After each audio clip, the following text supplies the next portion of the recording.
குரு வணக்கங்கள். வாழ்க வளமுடன். உலகெங்கிலும் இருக்கக்கூடிய அக்ஷரா அண்ணாமலை நேயர்களுக்கு எனது அன்பு வணக்கங்கள். நான் உங்கள் டிஎன்ஏ மற்றும் பிரஸ்ன ஜோதிடர் சுப்ரஜா சுரேஷ்குமார், கோவையிலிருந்து. இன்றைக்கு நம்ம பார்க்க போகிறது ஆவணி மாத பலன்கள்.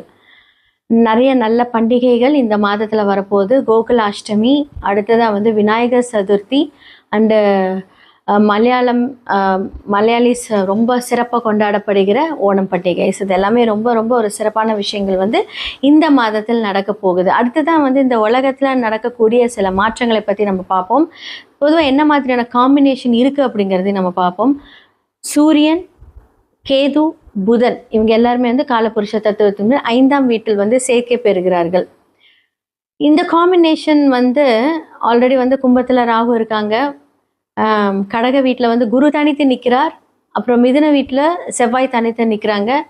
சுக்கிரன் கன்னி வீட்டில் தனித்து இருக்கிறார். அடுத்ததாக பார்த்தீங்கன்னா சனி பகவான் காலபுருஷனோட வீட்டில் 12ஆம் வீட்டில் ஆல்ரெடி இருக்கார்.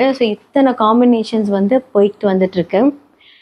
இதில் மெயினாக பார்த்தீங்க அப்படின்னா இந்த சூரியன் யாரோட இணைந்து இருக்கிறார் அப்படின்னா கேது பகவானோட இணைந்திருந்து, புதன் பகவானோட இணைந்திருந்து அழகாக சமசப்தம பார்வை ராகு எல்லாரும் பார்க்குறாங்க. இந்த காம்பினேஷன் ஒரு எச்சரிக்கை கொடுக்குது அப்படின்னு தான் சொல்ல முடியும். இந்த எச்சரிக்கை எப்படி அப்படின்னா, நிறைய பேர் நிறைய ட்ராவல் பிளான் பண்ணியிருப்பீங்க. இந்த மாதத்தை கொஞ்சம் தவிர்த்திருக்கிறது நல்லது. அடுத்ததாக இன்னுமே பார்த்தீங்க அப்படின்னா காற்று அப்படின்னு சம்மந்தப்பட்ட விஷயங்கள், நிறைய தீ விபத்துக்கள், அடுத்ததாக நிறைய வெடி பிளாஸ்ட், யாருமே யோசிக்க முடியாத ஒரு பிளாஸ்ட். இது இதே காம்பினேஷன் நம்ம இதுக்கு முன்னாடி நம்ம பார்த்துருக்கோம். நம்ம ஃப்ளைட் கிராஷெலாம் பார்த்துருக்கோம். இதே காம்பினேஷன் என்ன அப்படின்னா, அப்போ சூரியன் கேது மட்டும் இருந்து பார்த்துருக்கு. இப்போ புதன் இணைந்து பார்க்குறாங்க. ராகுவும் பார்க்குது. இந்த மாதிரியெல்லாம் இருக்கும்போது என்ன அப்படின்னா, மீடியா ஃபீல்டு இதில் நிறைய பாதிப்புகளை நம்ம பார்க்க போகிறோம். மீடியா ஃபீல்டில் இருக்கிறவங்களுக்கு பிரச்சனை. அதே மாதிரி கெமிக்கல் ஃபேக்ட்ரிஸ், ட்ராவலிங் பண்ணுறவங்க இதெல்லாம் கொஞ்சம் யோசித்து நீங்கள் இந்த மாதத்தை கொஞ்சம் கடந்தீங்கன்னா ரொம்ப நல்லாயிருக்கும் அப்படின்னு தான் நான் சொல்லுவேன். இதெல்லாமே கொஞ்சம் ஜாக்கிரதையாக இருக்கக்கூடிய ஒரு காலங்கள். மேஷம்லேருந்து மீனம் வரைக்கும் இந்த ஆவணி மாத பலன்கள் எப்படி இருக்குது? ஏன்னா சூரியனோட டிரான்சிட் ஆகஸ்ட் மிட்லேருந்து செப்டம்பர் வரைக்கும் இருக்க போகுது. இந்த டிரான்சிட் சூரியன் இங்கே இருக்கும்போது தான் அப்படின்னா என்ன சேர்ந்துருக்கிற கிரகம் அப்படி. இவங்களுடைய ராசிகளுக்கு எப்படி இருக்குது அப்படிங்கிறத நம்ம பார்த்துடலாம். மிதுன ராசிக்காரர்களுக்கு இந்த ஆவணி மாத பலன்கள் எப்படி இருக்குன்னு பார்க்கலாம். அவங்களுடைய ராசியிலே செவ்வாய் அமர்ந்திருக்கிறார். அப்போது என்ன ஆகும் அப்படின்னா, எடுத்த முடிவுகளை சடனாக மாற்றிட்டே இருப்பீங்க. மிதுன ராசிக்காரர்களுக்கு 2ஆம் இடத்துல குரு தன்னுடைய வருமானத்தை கொடுக்கக்கூடிய ஒரு இடத்துல இருக்கார். ஏன்னா 7க்குரியவர் 2. சமுதாயத்தில் சில புது புது பிஸ்னஸ், புது புது ஐடியாஸில் நீங்கள் மூவ் ஆன் பண்ணிட்டு போயிட்டே இருப்பீங்க. ஆனால் உங்களுடைய லக்னாதிபதியாக இருக்கக்கூடிய புதன் 3ஆம் இடத்துல புத ஆதித்ய யோகம் பெற்று சூரியனோடு இருக்கிறார். ரொம்ப ரொம்ப நல்ல விஷயம். கூட கேது இருக்கிறாரு. பட் பரவாயில்ல, கொஞ்சம் போராடுவீங்க. லக்னத்தில் இப்போ புதனோட வீட்டில், உங்களுடைய மிதுன வீட்டில் செவ்வாய் இருக்கும்போது என்னாகும் அப்படின்னா, எலும்பு சம்மந்தப்பட்ட பிரச்சனை, கை வலி, கால் வலி, ஷோல்டர் வலி இதெல்லாமே கண்டிப்பாக இருக்கும். ஏதாவது சிறு சிறு அடிபடுறது, வாகனத்தில் போகும்போதில் கொஞ்சம் ஜாக்கிரதையாக போங்க. மிதுன ராசிக்காரங்க ஏதாவது சின்னதாக அடிபடுறது இந்த காலகட்டத்தில் நடக்கும். அப்படி இல்லாட்டி பார்த்தீங்க அப்படின்னா டெஃபினட்டாக எலும்பு, அந்த எலும்போட மஞ்சள் சொல்லுவாங்க இல்லைங்களா, இந்த பார்ட் எல்லாமே பார்த்தீங்கன்னா இப்போ கொஞ்சம் பாதிக்க ஆரம்பிக்கும். வரவுகள் வரும், அதற்கேற்ற மருத்துவ செலவுகளும் இருக்கும். 5ஆம் இடத்துல சுக்கிரன் ஆட்சி பெறுகிறார். இப்போ சில பேர் சுக்கிரன் சார்ந்த ஒரு பிஸ்னஸை ஸ்டார்ட் பண்ணுவீங்க. லைக் எனி காஸ்மெட்டிக்ஸாக இருக்கட்டும், ஒரு பியூட்டி சலூன்ஸாக இருக்கட்டும். இந்த ஃபீல்டில் போகணுன்னு நினைக்கிறவங்க இந்த மாதத்தில் ஸ்டார்ட் பண்ணலாம் அப்படின்னா தாராளமாக உங்களுக்கு ரொம்ப ஃபேவரபுளாக இருக்குது. சூப்பராக ஸ்டார்ட் பண்ணலாம். சுப விரயங்கள் நடக்கும். காதல், திருமணம் நீங்கள் வீட்டில் சொல்லணும் அப்படின்னா செப்டம்பர் மாதம் ஒரு 3ஆம் தேதிக்கு மேலே வீட்டில் சொல்லுங்கள். இப்போ வேண்டாம், இப்போ நீச்சத்தில் இருக்குது. ஃபர்ஸ்ட் ஆஃப் 15, அதாவது நான் சொல்கிறது ஃபர்ஸ்ட் 10 days நீசத்தில் இருக்கார். அதுக்கப்புறம் மாறிடுவார். செப்டம்பர் ஃபர்ஸ்ட் வீக் அப்புறமா நீங்கள் வீட்டில் உங்களுடைய காதல் விஷயத்த சொன்னீங்க அப்படின்னா 100% அது ஒர்க் அவுட் ஆகும். புதுசாக ஒரு பிஸ்னஸ் பண்ணுறீங்க அப்படின்னா கர்ம சனியாக இருக்கார். உங்களுக்கு இப்போ தொழிலில் யார் ப்ளஸ்ஸு, என்ன மைனஸு, எப்படி இருக்கணும், எப்படி செலவு பண்ணணும், நிறைய பாடங்களை சனி பகவான் கர்ம சனியாக இருந்து இவ்வளோ நாள் சொல்லி கொடுத்துருக்காரு. இப்போ என்ன அழகாக வந்து அவர் வக்ரமாய் வந்து பார்த்தீங்க அப்படின்னா உங்களுக்கு வக்ரமான ஒரு கர்ம சனி 10ஆம் இடத்துல. அப்போ என்ன ஆகும் அப்படின்னா நீங்கள் நிறைய ரியலைஸ் பண்ணியிருப்பீங்க. குடுக்கல் வாங்கல் விஷயத்தில் யார் பெஸ்ட்டு, யார் நமக்கு நல்லா செஞ்சுருக்காங்க, நம்ம கூடயே இருக்கிறவங்க யார் நமக்கு வந்து ஃபேவரபுளாக இருக்காங்க, யார் அன்ஃபேவரபுளாக இருந்து நம்மளை தவறாக வழிகாட்டியிருக்காங்க, இது எல்லாமே வந்து பார்த்தீங்க அப்படின்னா இந்த காலகட்டத்தில் தெரிஞ்சிருப்பீங்க. இதுக்கப்புறம் அடுத்த ஸ்டெப் நீங்கள் மூவ் பண்ணும்போது ஆல்ரெடி நீங்கள் ரொம்ப ஒரு புத்தியில் ரொம்ப ஒரு சூப்பரான ஒரு விஷயந்தான். எல்லாமே கரெக்டாக யோசிப்பீங்க. அது பேச்சு திறமையில் ரொம்ப ஓவராக இருக்கும், கரெக்டாக இருக்கும். ஸோ உங்களுக்கு ஏறக்குரியர் 2ஆம் இடத்துல இருக்கிறார்.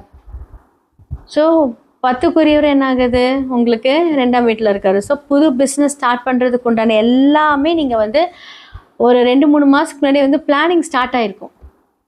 ஸோ சூப்பராக போகுதுங்க, ரொம்ப நல்லா இருக்க போகுது. ஸோ மாணவர்களாக இருக்கட்டும், அவங்களுக்கு வந்து படிப்பில் ஒரு நல்ல முன்னேற்றங்களை நீங்கள் கண்டிப்பாக பார்க்கலாம். ரொம்ப ரொம்ப நல்ல ஒரு சூப்பரான ஒரு விஷயம் வரப்போகுது. ஸோ லவ் மேரேஜஸ் நிறைய வீட்டில் அக்செப்ட் பண்ண போகிறாங்க. ஸோ இந்த காலகட்டம் உங்களுக்கு ரொம்ப ரொம்ப ஃபேவராக இருக்குன்னு தான் சொல்ல முடியும்.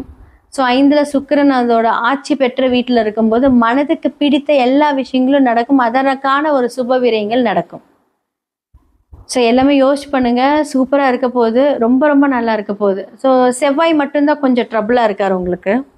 ஏன்னா 6க்குரியவர் லக்னத்தில். ஸோ ஏதாவது ஒரு நோயோ இல்லை வந்து ஒரு உடல் சோர்வையோ, நம்ம மைண்ட் ரொம்ப ஸ்பீடாக வேலை செஞ்சாலும் செவ்வாய் என்ன பண்ணுவார் அப்படின்னா அந்த உடம்ப சோர்வை கொடுத்துக்கிட்டே இருப்பார். ஏன்னா 6க்குரியவர் இல்லையா? ஸோ 6க்குரியவர் வந்து லக்னத்தில் இருந்தால் என்ன ஆகும், அதுவும் செவ்வாய் எலும்பு சம்மந்தப்பட்ட விஷயங்கள். ஏன்னா சூரியனோட கூட வந்து பார்த்தீங்க அப்படின்னா கேது இருக்காரு. ஸோ இது எல்லாமே உங்களுக்கு வந்து இந்த காலகட்டத்தில் 100% நடக்கும், நல்லா இருக்கும். திடீர்னு பார்த்தீங்கன்னா ஏதாவது சின்னதாக ஒழுங்காக போயிட்டு இருப்பீங்க, இங்கேருந்து வருவாங்க தெரியாது, வாகனத்தில் ஒரு சின்ன அடி, கவலவே படாதீங்க. ஸோ ரொம்ப பெரிய ஆபத்துக்கள் அதெல்லாம் எதுவும் இருக்க போகாது. சின்ன சின்ன இந்த மாதிரியான விஷயங்கள். ஸோ இதெல்லாமே தெரிஞ்சு நம்ம அலர்ட்டாக அதை வந்து நம்ம கொஞ்சம் போகும்போது வரும்போது படியில் இறங்கும்போது ஸோ எலும்பில் எப்படி இருந்தாலும் வந்து ஒரு சின்ன ரத்தமோ கத்திப்படுற ஒரு சம்பவமோ நடக்கும். நம்ம வெங்காயம் நறுக்கும்போது கூட கத்திப்படலாம். ஸோ கரண்ட்லலாம் வந்து பார்த்திங்கன்னா கொஞ்சம் ஜாக்கிரதையாக இருங்க. செவ்வாய் சார்ந்த ஒரு விஷயங்கள் நம்ம வந்து கொஞ்சம் தெளிவாக கொஞ்சம் பார்த்து ஜாக்கிரதையாக ஹேண்டில் பண்ணாலே போதும். ஸோ உங்களுடைய தசாபுக்திகளை வைத்து தான் வந்து இதோட கன்ஃபர்மேஷன்ஸ் இருக்கும். உங்களுக்கு வந்து செவ்வாய் இப்போ வந்து கோச்சாரத்தில் மிதுனத்தில் இருக்கார். ஸோ அவர் வந்து மாறுற வரைக்குமே இந்த மாதிரி ஒரு விஷயத்தை கொடுப்பாருன்னா 6க்குரியவர் லக்னத்தில். ஸோ அதனால தான் நான் சொல்கிறேன், மாறுற வரைக்கும் கொஞ்சம் அமைதியாக பொறுமையாக இருங்க. எல்லாமே சூப்பராக இருக்கும். நல்லா ப்ரே பண்ணுங்கள், எல்லாமே மாறும். ரொம்ப நல்லா மேஷ ராசியிலேருந்து மீன ராசி வரைக்குமே வந்து இந்த ஆவணி மாத பலன்களை பற்றி நான் சொல்லியிருக்கேன். யார் யாரெல்லாம் வந்து நீங்கள் உங்களோட ஃபேமிலி டேக் கேர் பண்ணிக்கணும், எப்படி பிஸ்னஸ் உங்களோட கரியர் அமைச்சுக்கணும், வேலைகளாக இருக்கட்டும் இல்லை தொழிலாக இருக்கட்டும், என்ன மாதிரியான முன்னேற்பாடுகளில் யாரெல்லாம் இருக்கணும், இந்த மாதத்தில் யாருக்கெல்லாம் ஃபேவர் அன்ஃபேவர் எல்லாமே நம்ம பேசியாச்சு. இதெல்லாமே பொது பலன்கள். இப்போ வந்து நான் சொன்னேன் வீடியோ ஸ்டார்டிங்கில் சொன்ன நிறைய பிரளயங்கள் நடக்கும் அப்படின்னு நான் சொன்னேன். அரசியலில் நிறைய மாற்றங்களும் நடக்கும் இந்த காலகட்டத்தில். அப்போது அரசு தொடர்பு அரசியல் சார்ந்தவர்களுக்கெல்லாம் இந்த மாதத்தில் பிரச்சனைன்னு கேட்டால் கம்ப்ளீட்டாக பிரச்சனை. அதான் நான் சொன்னேன், யாருக்கெல்லாம் நல்லது நடக்கும்னு நினச்சிங்களோ அவங்களுக்குலாம் வந்து பார்த்திங்கன்னா ஆப்போசிட்டாக நடக்கும். யாரெல்லாம் இதை நமக்கு நடக்கவே நடக்காதுன்னு நினைக்கிறோம் அவங்களுக்கு வந்து அப்படியே ப்ளூமாக இருக்கும். அப்போ சூரியனுக்கு இது ரொம்ப ஒரு ஃபேவரான டைமான்னு கேட்டால் கண்டிப்பாக கிடையாது. ஸோ அப்போ சூரியன் சார்ந்த ஒரு விஷயங்கள் எல்லாத்துக்குமே வந்து கொஞ்சம் ட்ரபுள். ஆனால் பிரச்சனை வந்து பார்த்திங்கன்னா இப்போ கொஞ்சம் வக்கரகதி ஆயிருக்கனால வந்து அது கொஞ்சம் ப்ராப்ளம் இல்லை. ஆனால் இது என்ன ஆகும் அப்படின்னா பதுங்கி பாயறதுக்கு ரெடியாக இருக்கும்னு அர்த்தம். பிரச்சனைகளை சொல்கிறேன், நீங்கள் இல்லை. அப்போ சூரியன் சார்ந்த ஒரு தடைகள் தாமதத்தில் இருக்கும்போது என்ன ஆகும் அப்படின்னா அவங்க கண்டிப்பாக அந்த சூரிய பகவானுக்கு உண்டான அந்த பரிகாரத்தை பண்ணணும். அது உங்களோட ஜாதகத்தில் ரிஃப்ளெக்ட் ஆயிருக்காங்கிறது பொது பலன்களை பார்க்க முடியாது, சுய ஜாதகத்தில் மட்டுமே பார்க்க முடியும். என்ன மாதிரியான பரிகாரங்கள் பண்ணால் நிறைய பேர் எங்கிட்ட வந்து சொல்லுவாங்க, மேம் நான் எல்லா கோயிலுக்கும் போயிட்டு நானே சில கோயில்களெல்லாம் சொன்னேன், இதெல்லாம் போயாச்சுன்னு எனக்கு எதுவும் நடக்கலை. அப்போ 9 அப்படின்னு சொல்லக்கூடிய கோவில் அப்படின்னு சொல்லக்கூடிய ஒரு கிரகங்கள் ஏதாவது ஒரு பிரச்சனையிலையோ இல்லை வக்கரமாக இருக்கோ அப்படின்னா நீங்கள் கோயிலுக்கே போனாலுமே என்ன ஆகும் அப்படின்னா அது பலன்கள் நடக்காது. அப்புறம் எப்படி நீங்கள் கோயில் பலன்கள் சொல்கிறீங்க அப்படின்னா நீங்கள் மனதார வேண்டிட்டு வரீங்க தெரியுமா, அப்போது அந்த இம்பேக்ட் கம்மியாகும். அப்போ நம்ம செய்யக்கூடிய இந்த புண்ணிய கர்மாக்கள் மூலியமாக என்னாகும் அப்படின்னா, நாம செய்யக்கூடிய செயல்பாடுகளோட திறன்கள் மாறும். இதன் மூலியமாக தான் அந்த பரிகாரங்கள் ஆக்டிவேட் ஆகும். அது எப்ப ஆகும்? நீங்க ஒரு போன வருஷம் போய் பரிகாரம் பண்ணிட்டு வரீங்க. ஃபார் எக்ஸாம்பிள் இது உங்களுக்கு திருமணம் நடக்கல. லாஸ்ட் இயர் வந்து எல்லா பரிகாரமும் பண்ணியாச்சு. ஆனா ஸ்டில் எனக்கு வந்து மாப்பிள்ளை கிடைக்கல, திருமணம் நடக்கல, தொழில் அமையல, இல்ல தொழில்ல நஷ்டம் வருது. எல்லாம் பண்ணியாச்சு. ஏன் நடக்கல அப்படின்னா, இதை எப்படி நம்ம ஆக்டிவேட் பண்றோம்? நீங்க செய்த அந்த ஒரு வேண்டுதல் கரெக்டா அந்த ஒரு தசாபுக்தி மாறும்போது புண்ணிய கணக்கா வரும். அப்ப எதிர்பார்க்காத நேரங்களில் நமக்கு அதிர்ஷ்டம் வரும். ஸோ அதை பத்தி நீங்க ஃபுல்லா வந்து உங்களோட சுய ஜாதகத்தை அனலைஸ் பண்ணணும்.